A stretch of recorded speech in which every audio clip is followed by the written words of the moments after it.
Staples.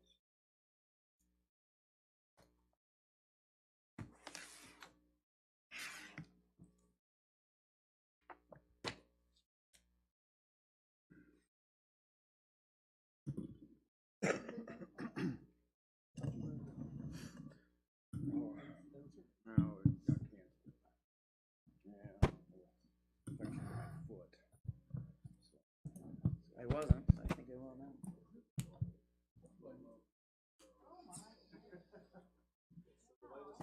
I just been letting them go a little bit. You want to talk? Yeah. They don't want to ramble on and break the skin a little. Yeah. People complain. You gave them You guys ready at 7? Yep. Okay. Good evening. I'd like to call the Ferrysburg City Council meeting to order. Monday, April 3rd, 2023, 7 p.m., Ferrysburg City Hall. Roll call, please. Councilmember O'Donnell, Here. Councilmember Carlson, Here. Councilmember Montgomery, Councilmember Sias, Here. Councilmember Murdoch, Here. Councilmember Kate, Here. Mayor Blease. Here. Your Honor, Yes. I move that we excuse Councilmember Montgomery. Second. Motion support. Further discussion? Hearing none, all in favor say aye. Aye. Aye. Any opposed? Motion carried. Number 3, invocation by Councilmember Kate, followed by the Pledge of Allegiance. Please stand.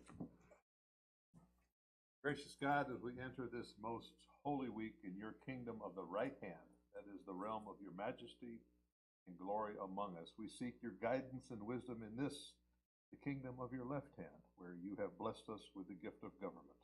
In your name we ask it. Amen.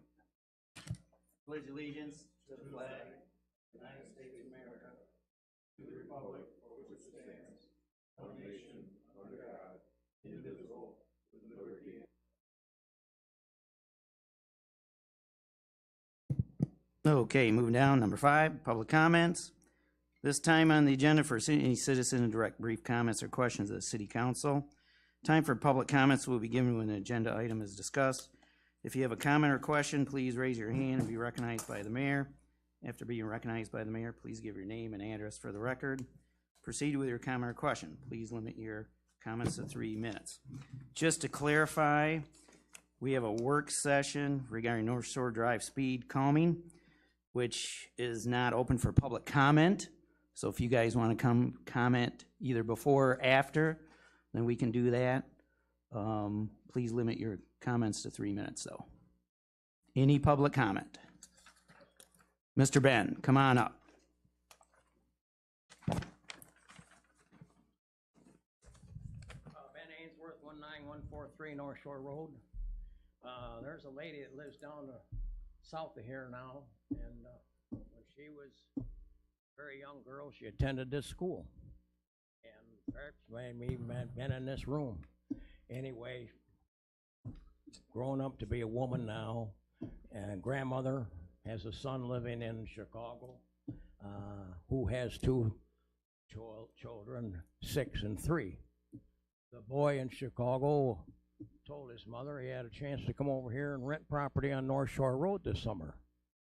She went back to him. She says, I don't want you to subject my grandkids to that North Shore Road. That's fast and frantic. So here we are with one of the best recreation areas in the world, and we got a big detriment like that. You got parks, the river, Spring Lake, one of the best Great Lakes there is, and now it's getting to be subject to tourism. It's always been subject to tourism, but now we're getting a black eye to it. So we not only have an issue out on North Shore Road for traffic, neighbors, and now it's a tourism situation. I hope this meeting tonight, which you're going to talk about that road and the speed bumps, will put a big dent in that problem. Thank you. Thank you. Any other public comments? Okay, moving on. Number 6, consideration for approval consent agenda. Approve the March 20, 2023 City Council meeting minutes as printed. So moved. Support. Motion support. Further discussion? Hearing none, all in favor say aye. Aye. Any opposed? Motion carried. Number 7, new business. A, discussion, take action if appropriate, to approve a bid from Gorno Ford for $89,467 for a 2024 pickup truck equipped with a service box, snowplow equipment, and a crane. Craig?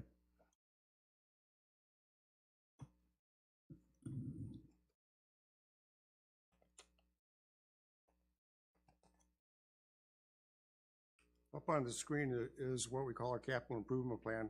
And this is for the vehicle replacement funds that are for the millage. And you can see for 2023-24 that we're proposing to buy 3 items, riding lawnmower, the sewer truck, and a salt spreader. If you look out the next year, we're going to buy a brush chipper.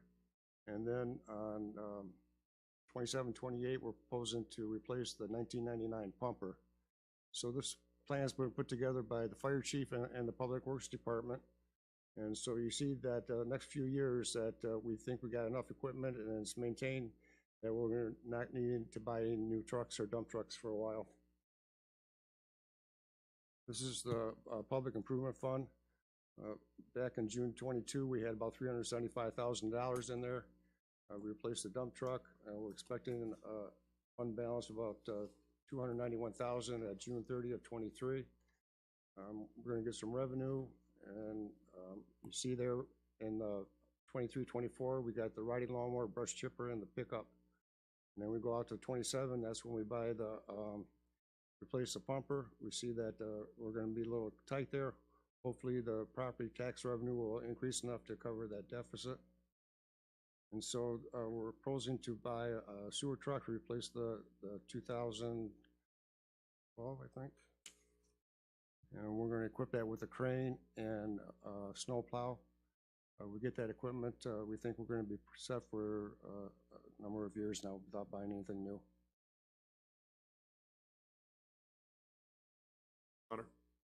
Craig, what do Yes. we do with our old equipment?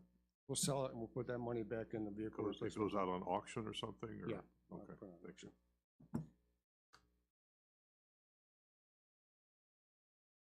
I have a question on, according to our paperwork, it looks, we got a bid also for a 23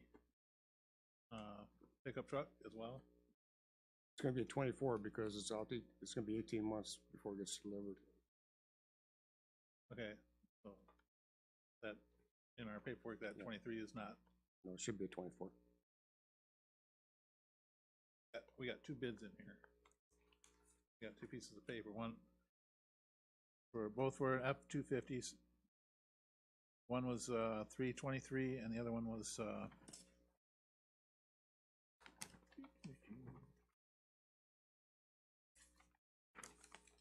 721. Yeah, that one was for 2 years ago, which Right. we didn't approve it, so we didn't buy it.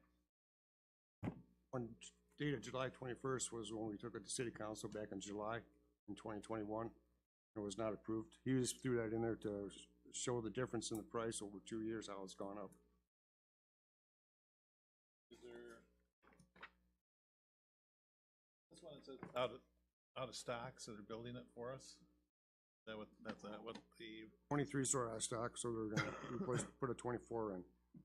That's why they're talking 18 months out.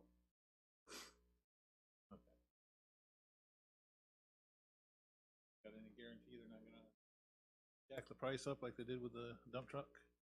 There's no guarantee. And what's wrong with the truck that we have? We've been on a replacement schedule to replace all our pickup trucks and dump trucks every 10 years. So that's what the schedule we've been on for the last number of years.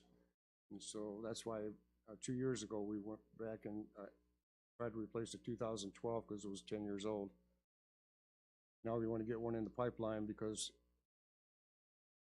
who knows what's going to happen in the future.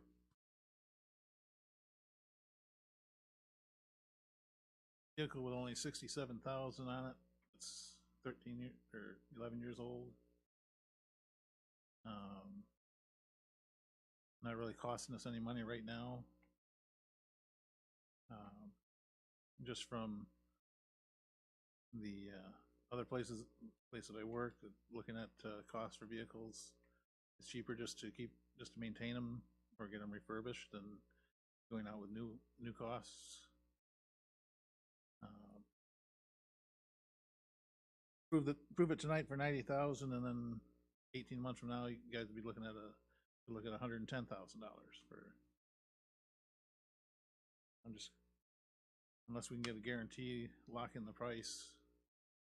There's not gonna be a guarantee, and we don't know what the price is gonna be for a new one in 2 years either. Okay. Connor?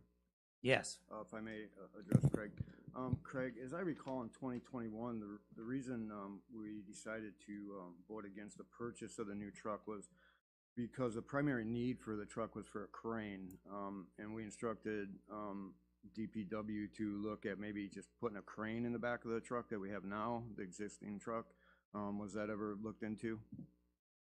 Looked into that, and I think that, a new crane would cost about $6,500 to mount it to the existing pickup truck, And what would be the cost of the crane itself? Is there about $6,500. for the whole, for the installation, everything, 6,500? Okay.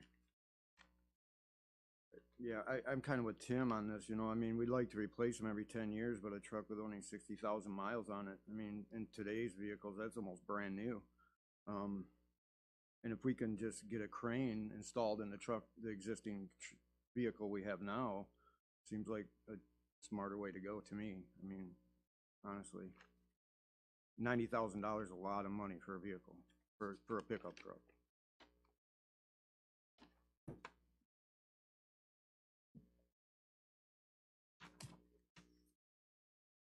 Yeah, we're kind of in a predicament because 2 years ago it was 57,000, so it went up $31,000. Ooh, but we don't know what it'd be in 2 more years. Yeah, I don't know. Did Matt say anything about how long he would think the old truck would last? We haven't had any major mechanical problems with it.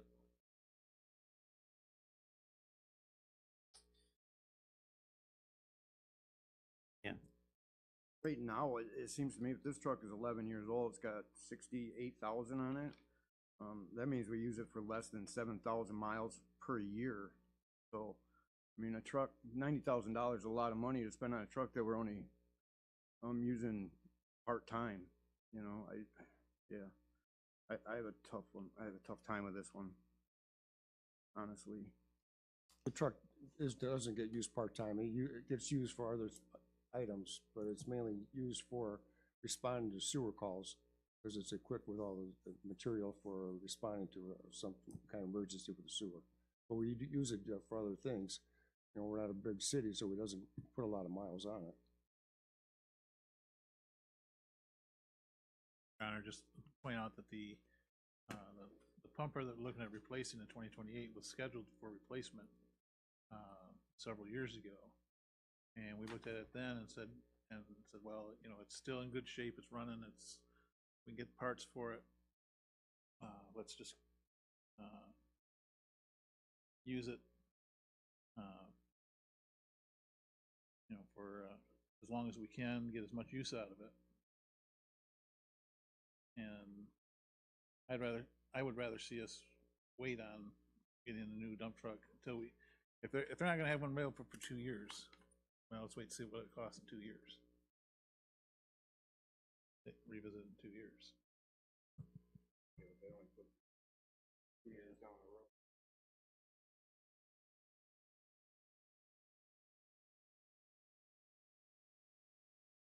Rich, Bill, what do you guys think?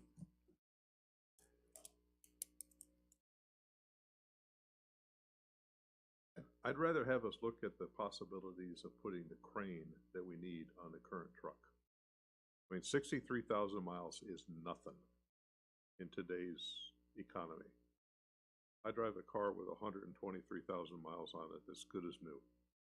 And I know it doesn't get the kind of service, the kind of use that a city truck gets, but this is nothing. I'd rather see us invest money in equipping the truck the way it needs to be than to replace the truck.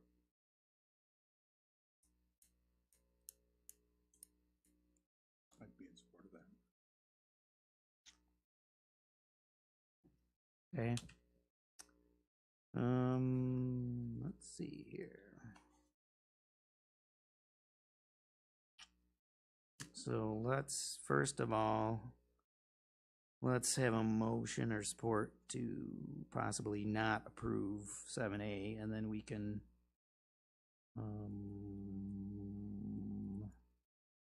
maybe Craig, you can have Matt look into adding a crane to the existing 2012 truck.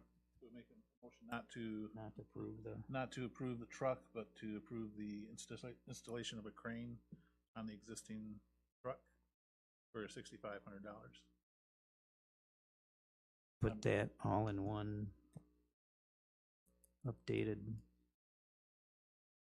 I will make that motion. Or Okay, motion support, not approve a brand new truck, but to install a crane for 6,500 on the existing 2012 truck. Any further discussion? Hearing none, all in favor say aye. Aye. Any opposed? Motion carried. Okay, 7B, work session, North Shore Drive, speed calming. So we've had some concerns with the speeding out there on North Shore Drive. City Council has indicated to staff to try to find something to calm the traffic speeds down out there.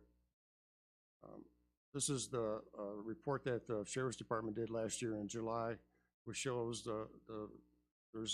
cars are speeding. At 85 percentile was over, 5 miles over, approaching 6 miles over. Maximum speed was 66 miles an hour. So we have the data that shows that there is some faster than 25 miles an hour drive out there. So we've been working with Pete Lamori we asked him to just do recommendations for what kind of devices we could install out there and locations to do that. So one of the options is speed cushions. And here you put these across the street, and then in theory, the emergency truck, a fire truck, can straddle one of those cushions without having to slow down. We did talk to the fire chief and the sheriff's department about it, both options, and they're open with either one. They don't have any concerns. This is an example of a speed cushion, maybe.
Craig, I'm sorry, removable. So the black patch we're looking at is not asphalt?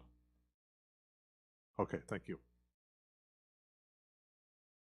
Greg, is that 4,500 to cover both lanes and the bike paths on both sides? Not the bike path. Right. Here we have a speed table, which is one solid piece going across the street. It's probably the length of a car, and it has a rise about 3 inches. These are $6,300, and again, these are removable, so they go out between Memorial Day and Labor Day.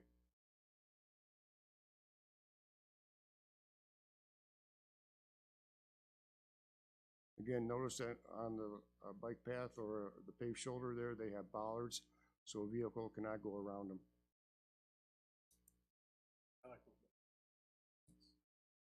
Speed cushion. Oh, instead of the bump.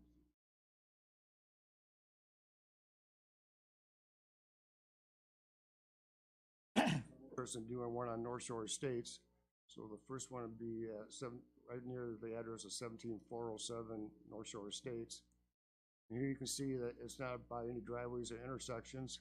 It would go somewhere in that area there. Where's that by, Craig? It's just north of the park. Oh, north of the park, okay. Here's the park. So that's North Shore State Road? Yep. Okay, got it. And for North Shore Drive, we're proposing 3 locations. One south of Piney Point, one in the middle, and one just south of Maryland Court. This will be the first location just south of Piney Point. Second one in the middle, and the third one just south of Maryland Court. So we can do this, put those out there if City Council wants. Before we move down further, and once we put these speed tables down, staff has some concern that other residents are gonna come in and ask for speed tables or speed cushions on their street to slow speeding down. So before we go down that road, we'd like for City Council to consider adopting these criteria for putting speed control calming devices down. First step would be to do some selective police patrols.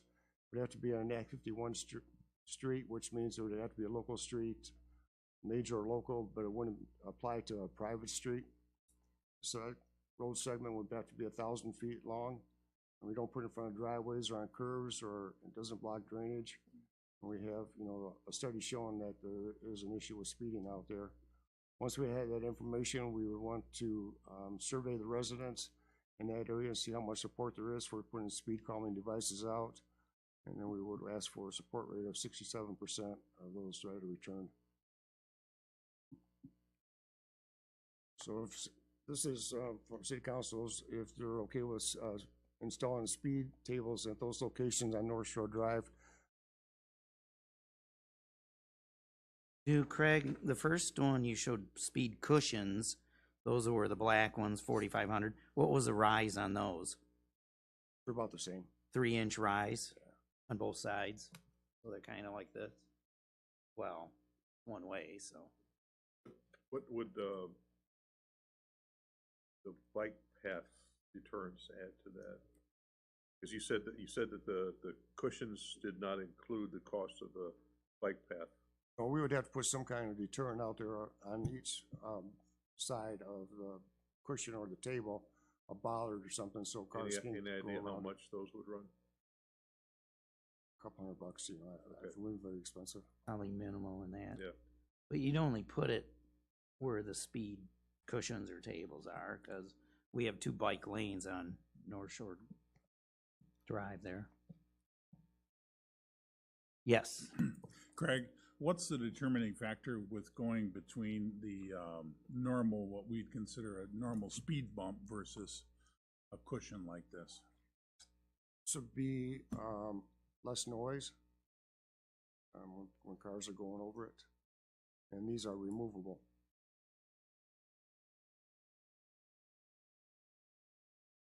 Would they be drilled into the pavement, I assume, and then? We put a metal sleeve down in there, and then they bolt them down, and you can take the bolt out and just seal the top of it. for the winter. Okay.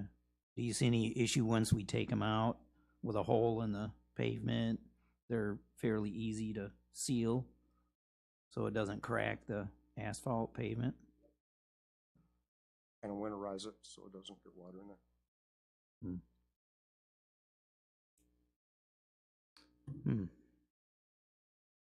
So this one here, you're looking at, that would be 2 pieces, so that would be $9,000 for that, as opposed to 6,000 for the other, for the No. one piece? For both? It's like a pair probably, right? For Coming a pair. for the speed Okay. cushion. Same with the speed table, right? For Right. each side of the road. Speed table will go all the way across the road. Okay. Well, yeah, let's see that picture again. Speed table. So that's one piece. That covers both lanes. Even though that's a little more expensive, I think. Gap in the middle, people are gonna be trying to drive into that gap. you're gonna force cars towards the middle or towards the edge of the road. Fire chief and the sheriff's department, they don't have any concerns. Traffic engineer, his recommendation would be go with the speed table. Speed table, okay.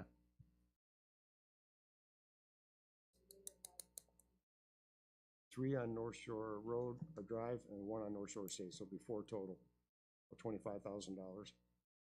Your Honor?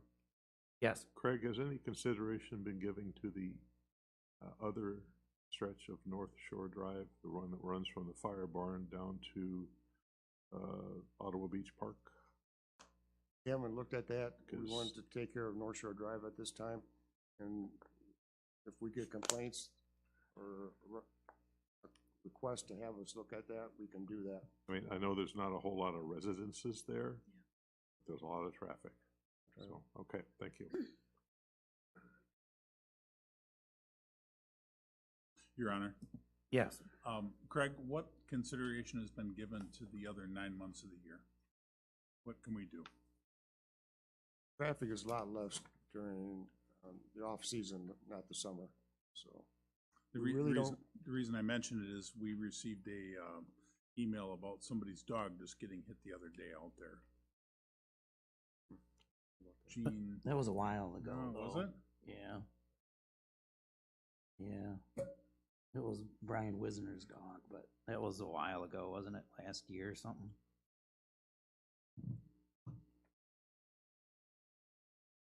I did contact, because I wanted to get an opinion from Grand Haven City.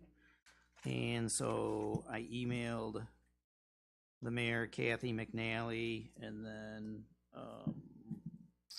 their city manager, CC Craig, in it. But she said she was gonna check with the police chief, but she hasn't got back with me. So I wanted to see if they've had any issues from the Grand Haven City property line all the way to the North Pier. So I don't have any feedback. Did you get anything, Craig? Nothing? Carlson, if we do have issues, we can leave those out a little longer, September, October. They don't have to go out right after Labor Day.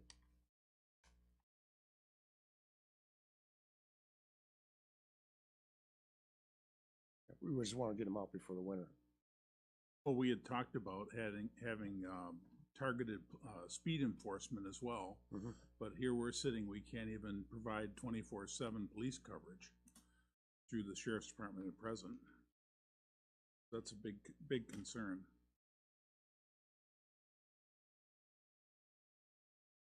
Sheriff's Department has indicated that they're willing to step on, if we have a request for speed patrol and selective enforcement like that, they're going to do that and bring the traffic car in town. So if we have concerns with other streets, we can bring them in here and get some enforcement going.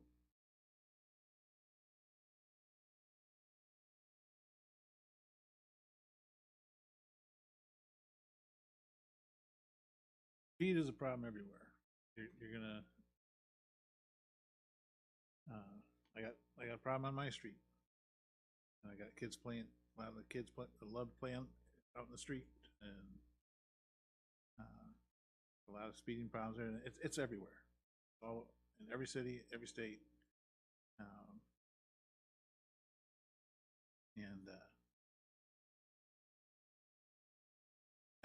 it's putting a Band-Aid on an issue. The real is really trying to catch the people speeding and making it very non-profitable. Yep. Costly for them to let those that do speed. Agreed. Is the consensus of City Council move forward with the speed tables as outlined? Craig, can we absorb that approximate $100,000 in the budget? Or how much is it? About 25,000. 25,000, I mean. Yeah, the budget can afford it. We might have to do a budget amendment though.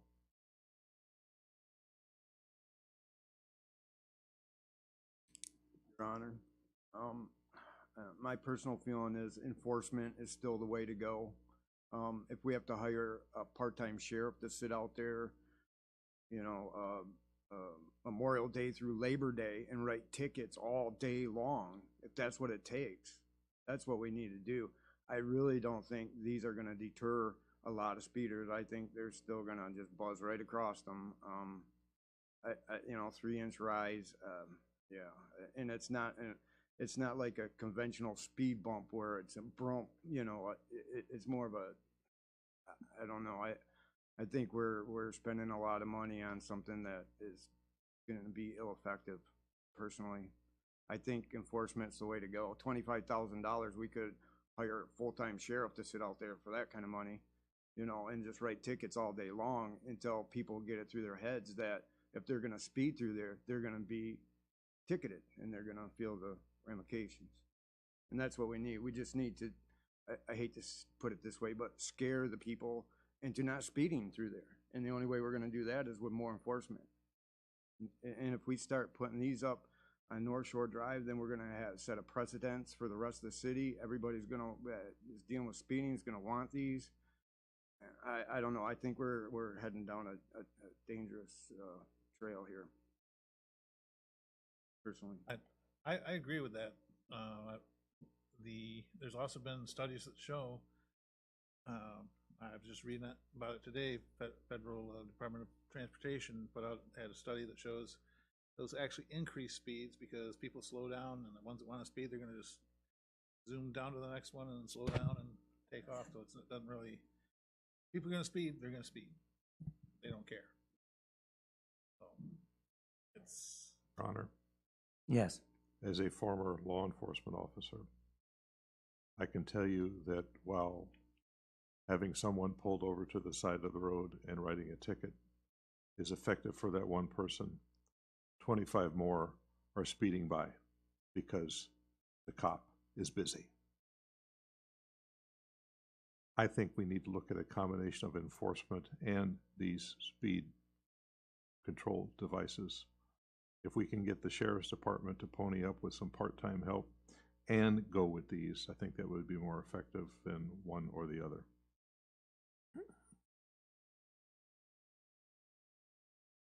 Rich, what do you think? I agree with Councilman Kate. Combination of both? Definitely. Debbie? Agree with Councilman Kate also. Yeah, and I know what Tim and Jerry are saying, and there is a speed issue all over town, on my street especially, at the school, before and after, but we gotta start somewhere. But we definitely need more police patrol to hand out tickets. So, because if they hand out tickets, if it's Amazon, if it's UPS, if it's whoever, if they get a bunch of tickets, can the delivery drivers still keep their job with a bunch of points? I don't know. So that might deter some of that, but we definitely need to do something. I guess I would, be in favor of looking at some speed tables, at least a few of them, 3 or 4 of them or whatever.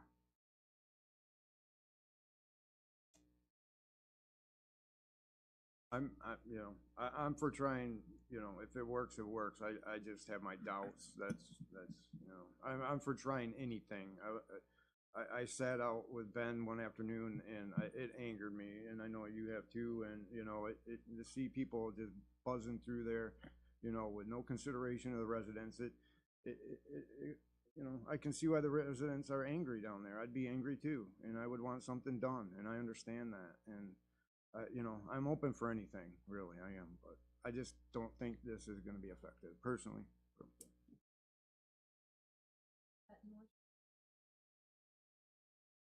Houses are close together, they're close to the road. There's not a lot of division. Like in a normal neighborhood, you have a yard and space. And there's a lot more traffic because of the marina. And I know, we used to have our boat down there. I know people are constantly going back and forth on North Shore. So I think it's got more of a problem than our other city streets, really. I mean, I live off of West Spring Lake Road. It's a racetrack. That's what it is. So, but there's probably more need on North Shore. Well, it's a pretty long straightaway. That's, I think, one of the reasons people fly down there. It would It's a be nice good drag if Grand strip. Haven would do this in joint with us. Because once they leave Ferrysburg, Right. there they are. Well, hopefully we'll hear back from the mayor Your Honor. and the chief. Craig, is Grand Haven City Hall getting any complaints from citizens regarding this? I asked the mayor to check with the city manager, and she's checking with the police chief. Okay. So we haven't got any feedback yet, but I asked that question because half the road is city of Grand Haven. So, but yeah, if it's, if they have issues or problems too, then yeah, maybe they can go in with these speed tables with us and help with the patrols, maybe.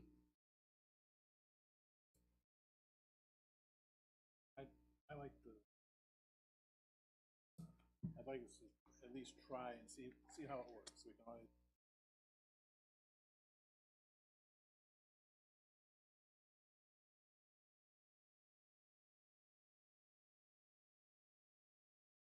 Is it recommended to have that many speed tables on that piece of road? Yes, with the distance. Okay. Minimum three. I take it to try out, they're not available for lease, like from that safety place that does all the traffic cones and signs for street repairs. I don't know, we could look into that.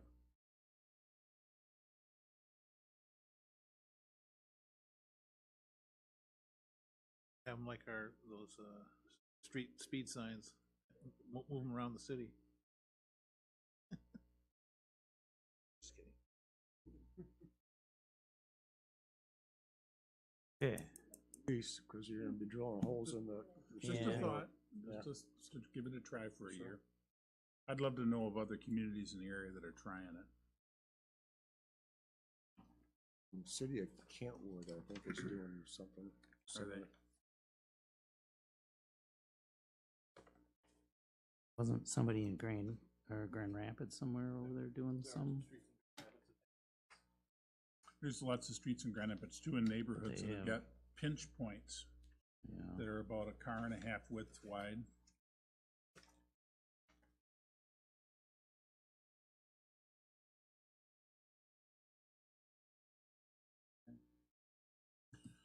Whoop. Yeah, Craig, do you have enough information to? So we'll put it on the agenda. Good. Okay. We gotta move down. Dennis, we'll get you at the public comment. C, work session, propose 2023-2024 city budget.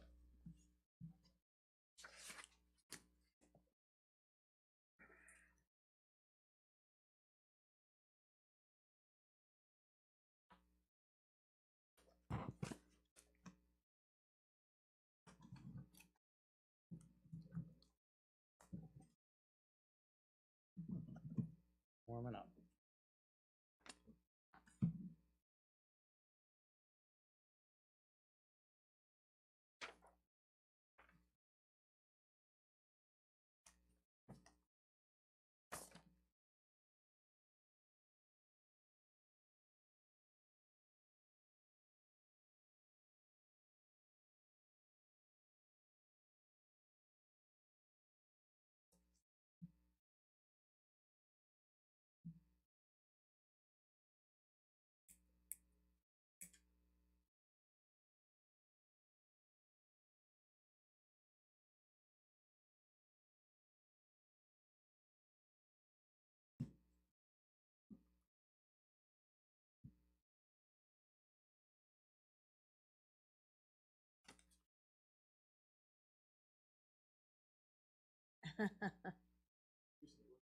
Yeah.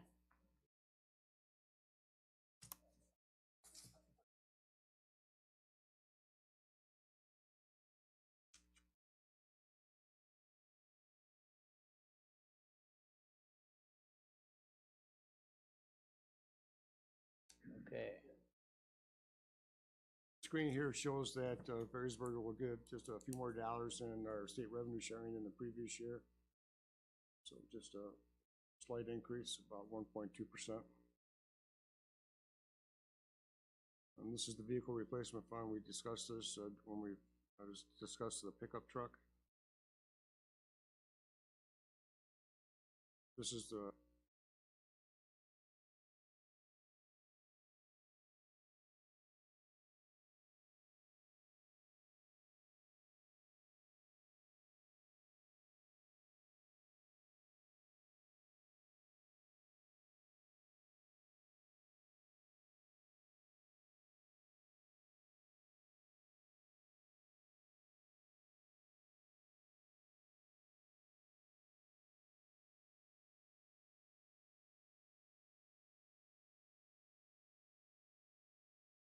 projects that we're proposing. Roosevelt Road here in front of City Hall is expected to be done this summer. We want to do a kayak launch. The Public Works Garage needs to be replaced. And then the bike path debt service is the last year that we'll be paying on the bike path bonds. And then we have the seawall at Williams Ferry Park. We need to start moving on that. We want to use our ARPA money for that. And that has to be obligated by 2024. We do have a Spark grant in for that. If we don't hear something in June or July, we're going to start going out for bid on that to get that moving, project moving. Craig, that Roosevelt Road project, is that gonna have some of the redesign to better access the school and everything for drop-off and pick-off? Hope to make some improvements to either do a paved shoulder or widen it a little bit so that cars can go up and down each side and traffic can still go through. Last year, voters approved a millage for streets. In 2022, it was originally at 1.5 mils in 21 when it was approved. With the Haley Amendment, it got rolled down to 1.4865 in 22. We collected about 323,000. In 22, we worked on Virginia Avenue and 4th Street. So we spent about $224,000 so far. We're expecting to spend about $410,000 on the Roosevelt Road project. And so the collection that we get in 2023 will pay for that project. This is the Public Improvement Fund. Here we see at June 30th of 2022, we had about $990,000 in there. We got some revenue in, and we're spending some money on Dogwood Drive, the bike path, the 4th Street, Virginia Avenue, Roosevelt Road. We expect to bring it down to about $329,000 at June of 23. For 23-24, we're expecting to work on the DPW roof and Coast Guard Park, the basketball court, tennis court. Those need to be resurfaced. They're becoming a hazard. So those are the big projects that we are expecting in 23-24. And also we got funds in there for the fire barn grant match. This is proposed expenses out of the sewer fund. First top 3 items are debt service. We're looking at maybe again a sewer line jetter or something comes up, one of the lines get plugged that we can jet it out. And then lift station 1, we'll maybe do some improvements with that. Lift station 1, that's a project that would be done with Spring Lake Township, so we're working with them and seeing when we can get those improvements done.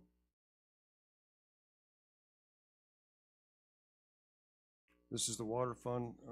Bottom 2 lines are debt service, and then we're proposing to paint the hydrants in the city again this year. Here is a history of the taxable value and SEV of the city.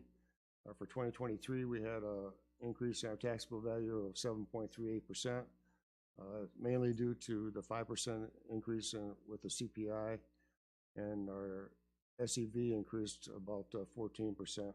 So that was some good news. Also good news was the building permits issued in 2022. We had 4. Last time we had 4 was in 2009. So I keep an eye on that one. Here's a history of the city millage that is allowed to be levied. And the far left column is the year. The second column is what is authorized by the city charter, 11 mills. And then you can see the next column, how it's been reduced due to the Hadley Amendment. And so if you get down to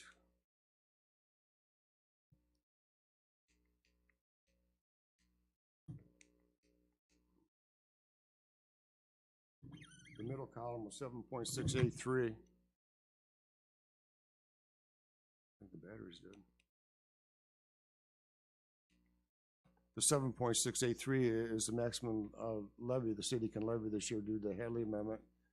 And if you go to the second to the right column, the actual MRF, with the Hadley Amendment, you're not able to roll the amendment, your millage up. It can only be rolled down.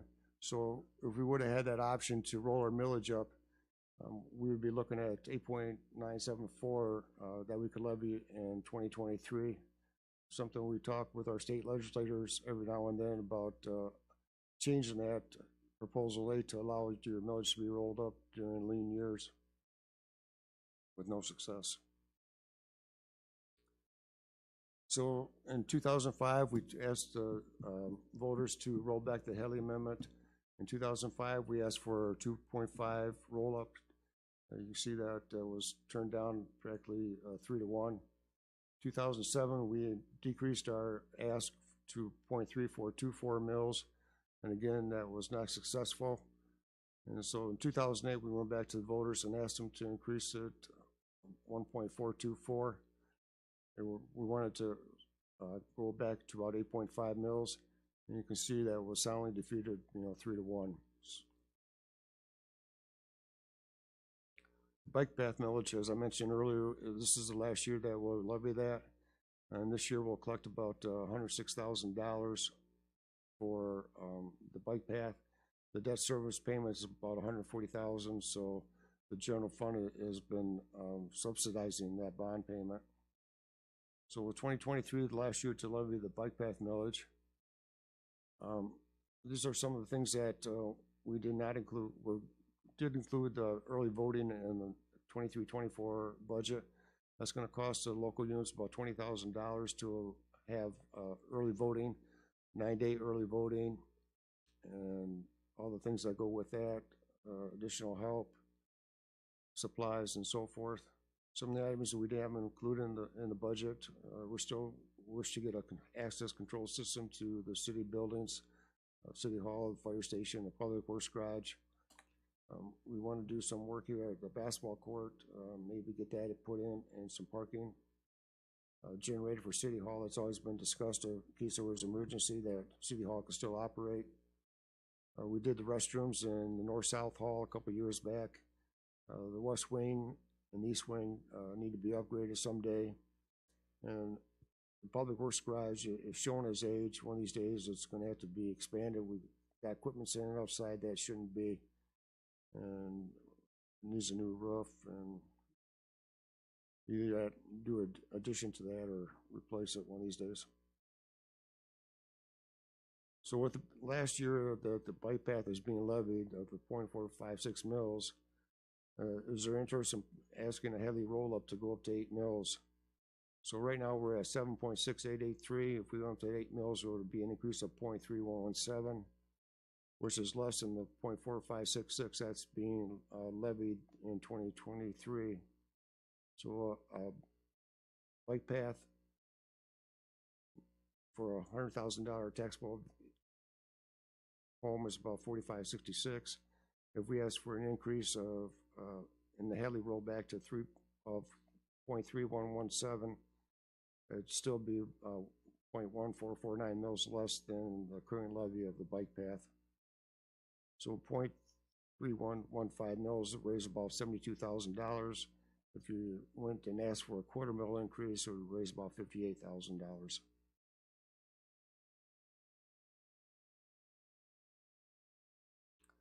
This is the police pension that the city is responsible for half. You can see that last year we were paid $9,181. This year it got funded a little bit better, so our payment per month is going to be $8,000. And that's split between the village and the city of Ferrysburg. Here's the city pension. It increased a little bit in funding to 77%. A lot of that was due to the good year in the stock market last year. And so our payment will drop from $8,000 to $6,700 beginning July 1st. Proposed wage increase for employees is 8%. And this is a request that comes to City Council every year. It's Public Act 152. The top there shows the hard cap that the city can no longer pay, or is not, with Public Act 152, the maximum the city can pay is $88,802. If you look over to the right, 95,000 is what it's costing the city right now, and that's a 15% cost share with the employee. If we went down to a cost share of 20% per employee, you see right now they're paying $314 for family coverage. It would jump up $100 a month for an employee, and we would be dropping the city cost down to about $90,000, and it'd still be about $1,300 over the hard cap. So the city has three options here. We can adopt the hard caps that we're not going to spend any more than the $88,000. We can adopt an 80-20% and have the employees increase their cost share, or the city can exempt itself from this Public Act 152. So we're looking for feedback from City Council on the next step And on this. that third option is the one we've done historically in the past. That's correct.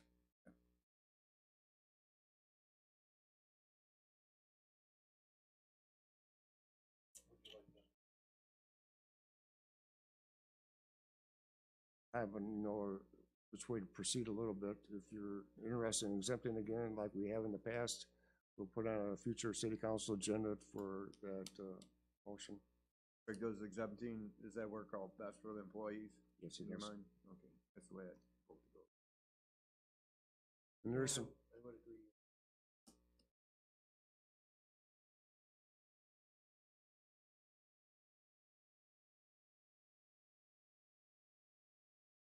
there's some talk at the state level about changing this hard cap rule somehow. And I'm not sure how it's going to shake out, but there's even some discussion on lowering the cost share for employees down to 10%. So, Craig, That's- we've talked about wage increases, which we gave before the year end. What, 4% or 3% or something like that? And then we July were gonna 1st, July 1st of last year was a 4% increase and then we were gonna reevaluate. in January, and it was discussed about not doing anything and going the full 8% in July 1st. July 1st. Greg, have we got any estimates on a new DPW building? Any idea what the, because we have the property, we have the room for it, the space, where it is now, existing property is, right? So, yeah, I don't know, at some point, we gotta move forward at either looking at doing an expansion or an addition or replacing the whole building. And the sooner the better, I guess. So, I was just, It needs to be done as soon as possible, but ideally, I'd like to put an addition on the back end and just have a cold storage to keep the equipment inside. Okay. And then, we can work on the inside a little bit, doing some things to do it. And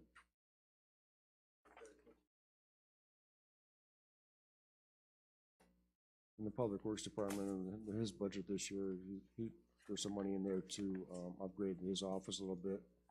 Have some issues with it.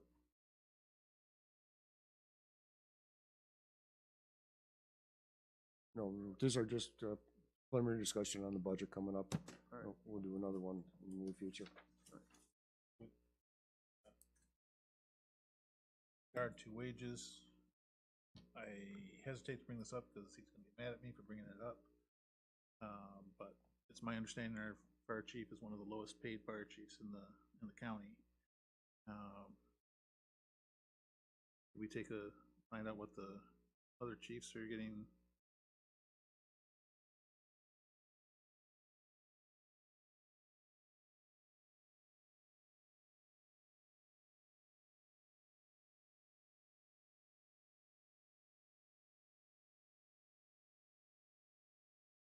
Probably the hardest working too. Absolutely, absolutely. I'd like to We can look into it. take a look into that. Don't tell him I mentioned it. It's been recorded, Tim. Too late. Anything else, you guys, for Craig for the city budget? Craig, in one of your reports recently, you talked about conversations with, I believe it was Spring Lake Township, about full-time fire. Yes. Is anything going forward with that with them? Not at this time, no. We'll have a police commission meeting coming up in the near future, talk about the extra deputy, that's, how that might work, and talked to the fire chief a little bit about, having another unit to respond to our calls, and we haven't missed any calls yet. And I'm not sure his comment, do we need to spend money to, if it's not necessary? Yeah, the bike path millage is expiring this year. That's correct. Did we address the bumps that are in it over by Coast Guard Park in the asphalt? We had talked about, there was some raised areas that were requiring some maintenance. Does that ring a bell? Okay.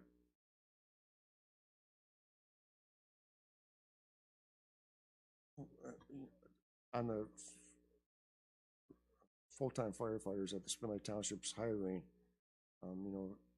we always have a concern that we don't have enough coverage during the day, because most of our firefighters work out of the city. But at this time, fire chief feels pretty comfortable right now.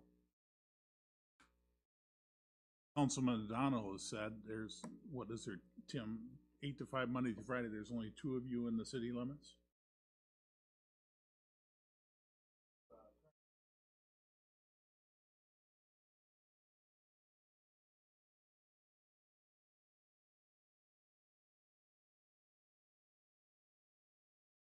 I've only missed one night call in 15 years. That's because I was out of town at the time, but, nighttime, daytime,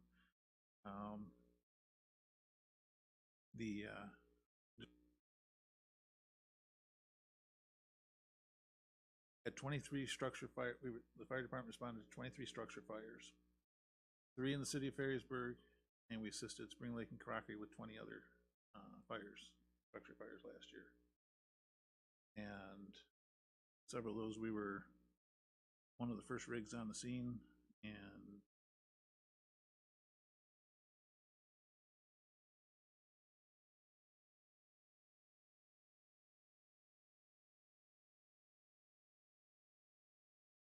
so we can normally handle the calls we're getting right now. September, you may want to take a look at maybe having somebody at the station during the day, because when they close down 31, we're gonna have a lot of traffic. We're on 174th, and it's gonna make it hard to respond to the station to get us. Fire chief and I had some discussions on that. Some possibilities we want to look into.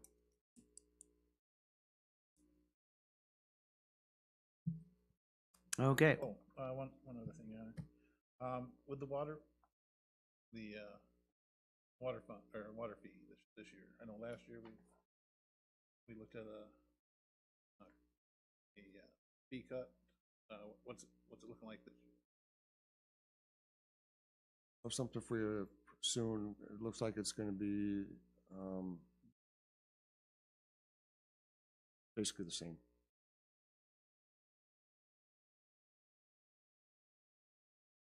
Okay. Anything else for Craig on the budget? All right, moving on. Number 8, public comments.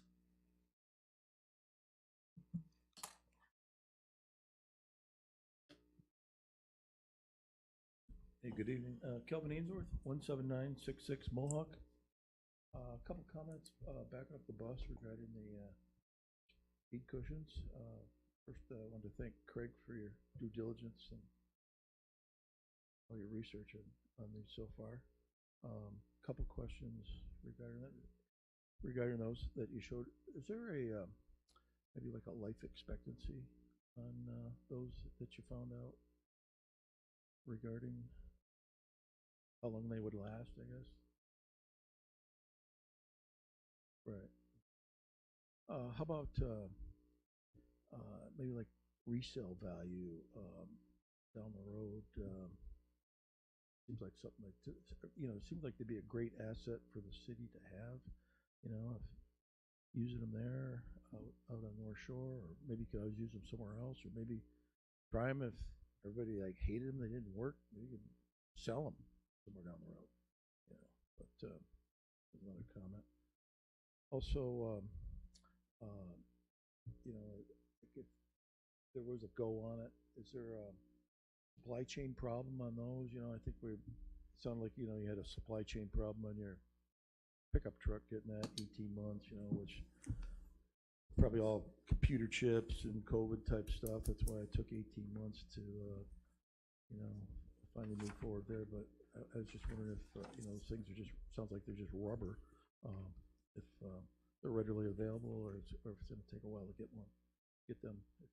We would expect delivery 6 weeks after order. Okay. All right. Also, I want to thank council. I think it's a pretty good, productive first work session, and had some pretty good comments. I think one of the things unique about North Shore out there, the neighborhood. It's really a tight neighborhood. We have a really good association. Dennis Cron right here is the president of it and does a great job of keeping all the residents informed of what's going on, yearly meetings. We have a lot of other issues with right-of-ways and erosion that he's on top of that. And, I think everybody's just trying to be very proactive in doing something out there. A number of you mentioned that, you have maybe speeding problems in your neighborhoods and this and that, but, where are the people getting upset or doing something about it? Here, North Shore is a little bit more unique neighborhood, and people are trying to be very proactive, so getting something done. And I would hope all of you guys in the future would be looking down the road too, being very proactive. Talk about, we could have a sheriff out there for 25,000. That's kind of like tough talk, but. And it sounds good maybe to the residents here amongst yourself, but that's not going to happen. You're never going to do that. So, we're looking at just trying to be proactive and get something done. And again, thank you for your comments and all that. But be proactive. Look toward the future. And that's what we're trying to do out there from what I see. It's just a dangerous situation. Other neighborhoods, like a couple of you mentioned, they have buffers, bigger yards, sidewalks, and you're separated from the road. But here, it's like you're funneled right down into the road, and the bike paths are very narrow and are 3 feet or whatever it is, and it's just really funneled in there where you don't see that in other situations like West Spring Lake Road. They have a big 8-foot wide bike path all along there. And other city streets have sidewalks, maybe on both sides even. So it's safer for kids to walk and get around and ride their bikes on, but it's just not happening out there. So we're trying to be proactive and do something. Joe, All right, thanks. Joe, before you sit down, can I ask a question? Joe, here. I thought you said your name was Joe. I'm sorry. Did I misunderstand you? Kelvin. Calvin. Where did I get Joe? I don't know. Happiness is just a thing called Joe. Just to satisfy my curiosity, of the association, how many members are full-time, year-round residents? That would be a question. Any idea?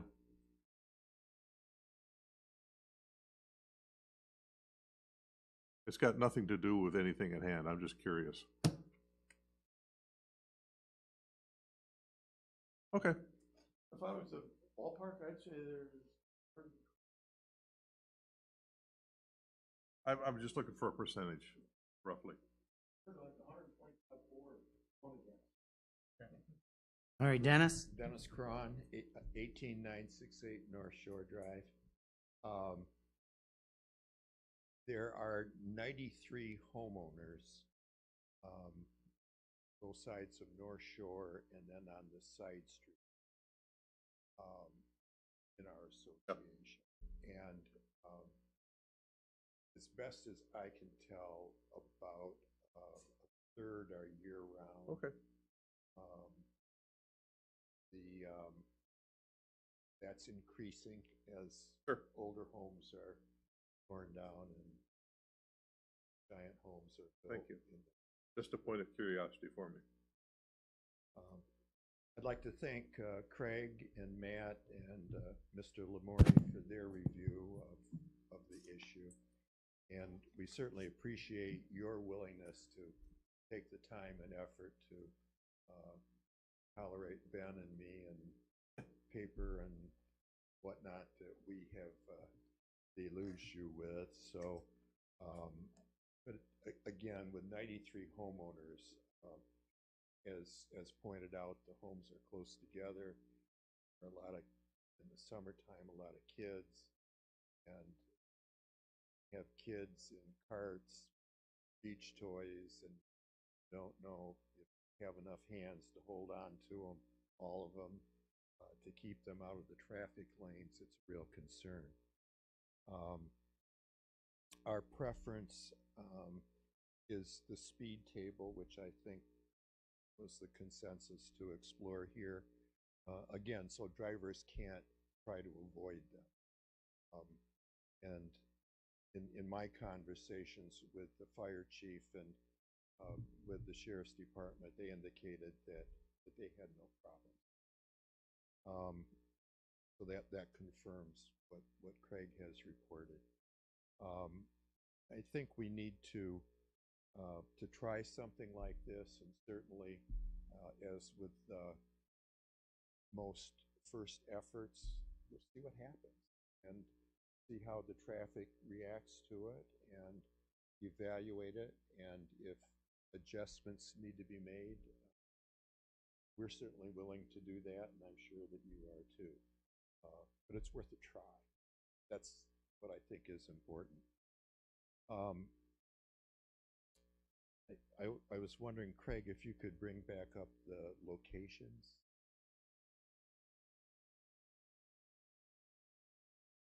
Passed by that way too quickly for me.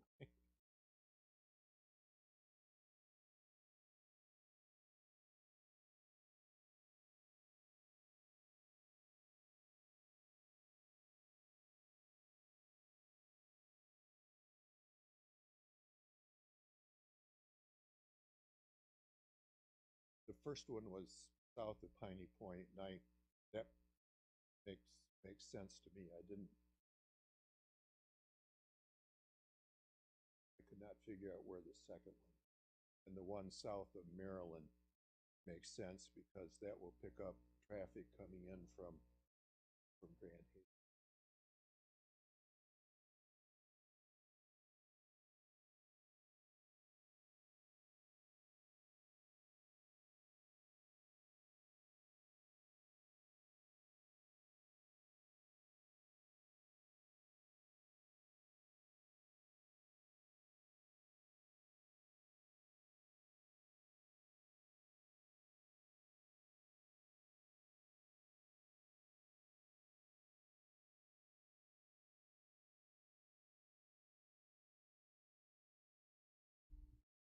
Made the recommendations for locations.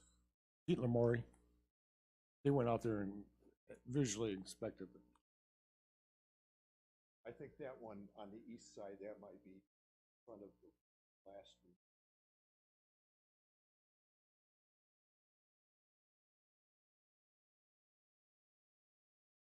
Okay.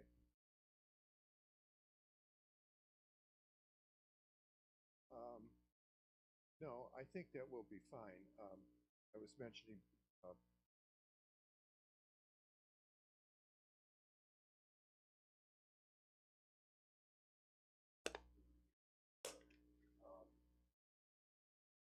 my sense is that only a few vehicles that try to go around that curve at 45 or 50 miles an hour. It happens. but they're typically in a sane speed coming around that curve. Then as soon as they hit the straightaway, then they start speeding. Um, so I think having the first one south of Piney Point will work. Again, from observation, might turn out that there might need to be one up by the tennis courts. Enough space on the east side of the street. A lot of parking on the west side.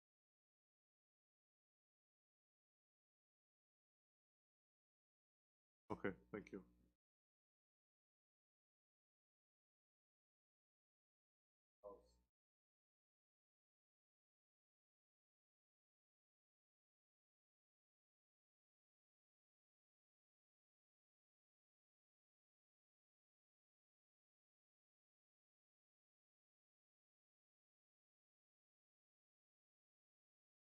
So we realize that it's a challenge to avoid driveways. I guess that's it, unless you have any questions. Thank you for taking the time to look at this. Yep. All right, thanks. Okay, any more public comments? Nope. Moving on. Report, city manager, No report? city council members. Debbie?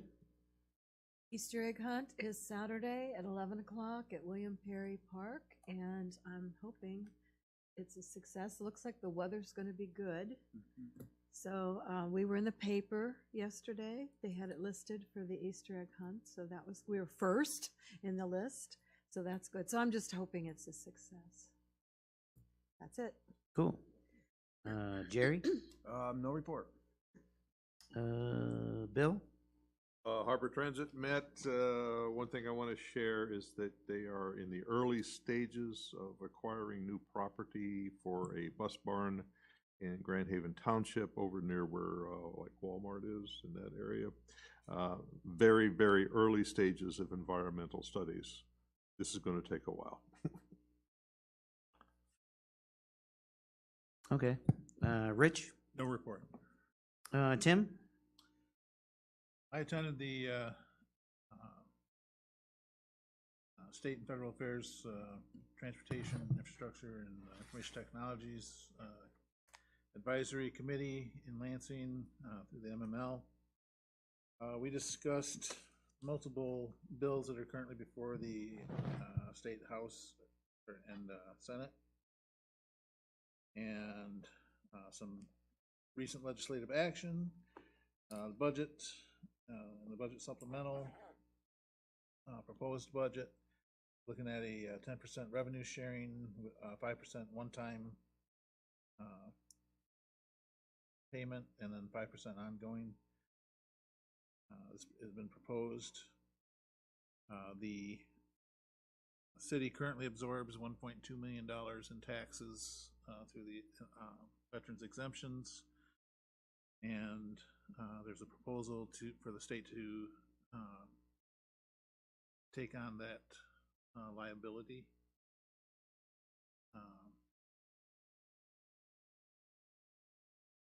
Not in the legislature, it was last year, it died in the lame duck section, but they're looking to take it up again in the future, keeping an eye on that, and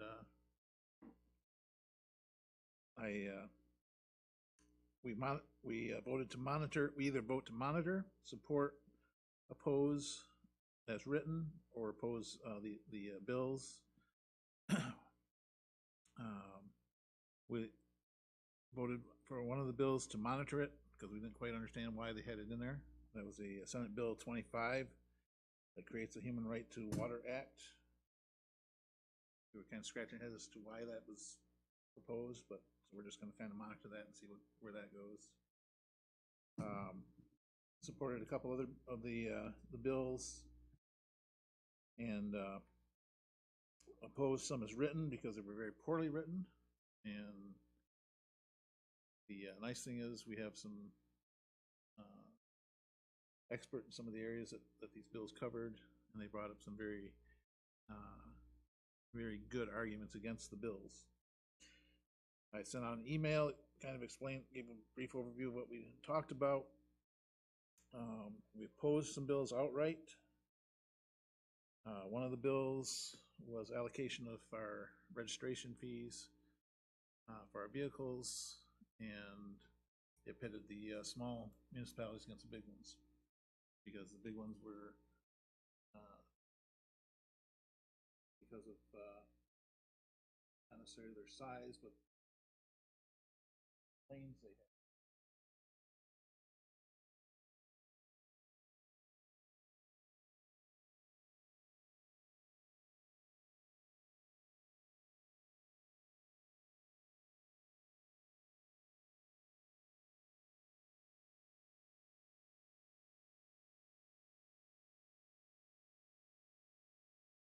Municipalities united together in these areas. One size does not fit all, and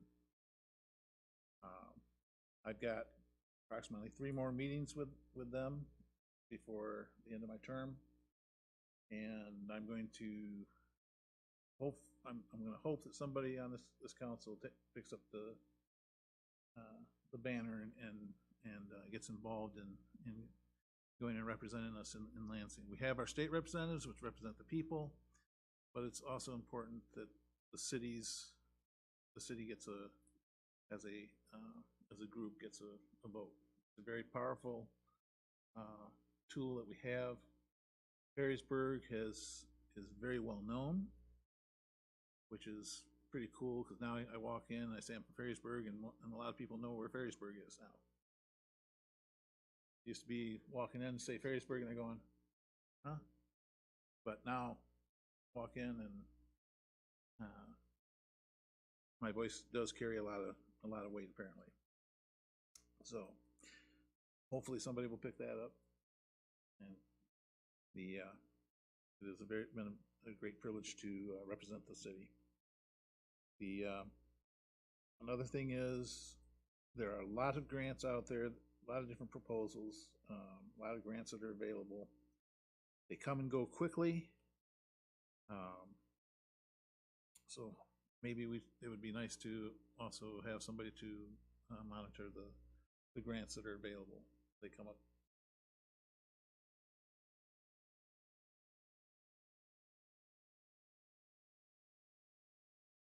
Revitalization grant program.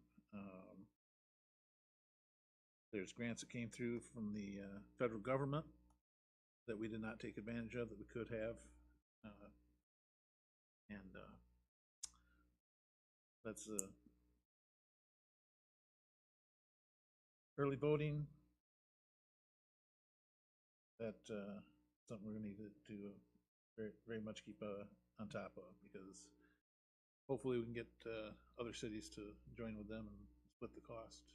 That would be a good thing. And our city clerk, she's on top of that. She's working on that. End of report. Okay. The only thing I have is the city's gonna plan a community hike Saturday, April 29th, 10 a.m. at Ferrysburg Nature Preserve. Hope for good weather. End of report. Motion adjourned. Motion adjourned.